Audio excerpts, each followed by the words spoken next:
So I often in trainings and even in supervision, we will talk about what we call prac ops or practice opportunities, where we will actually have the therapist, maybe they're struggling with delivering a particular component. So right there in training or in supervision, we'll go ahead and say, okay, I am going to play the part of a therapist, you be your client. And let's actually practice and walk through how we would do psychoeducation with a 4-year-old. And let's practice how we'll do that. And I think there's two very important parts of doing practice opportunities in supervision. One, it's another observational opportunity, right? The supervisor can actually see how the therapist delivers a particular component. So you could switch roles and have that therapist play the role of the therapist, you play the role of the child.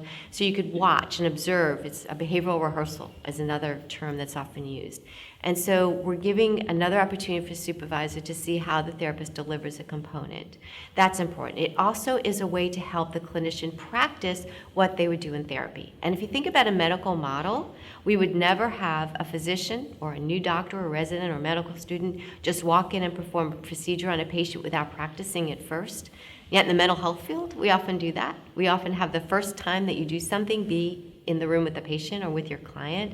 So if you use supervision as a way to practice the skill and not make the child the first person that this clinician practices on, is going to go a long way. So highly recommend that in supervision, whenever possible, you give these opportunities for behavioral rehearsal activities or prac ops, or if you want to call them role plays, whichever, but it's an opportunity for the therapist to practice in session how they would deliver that evidence-based treatment with the client.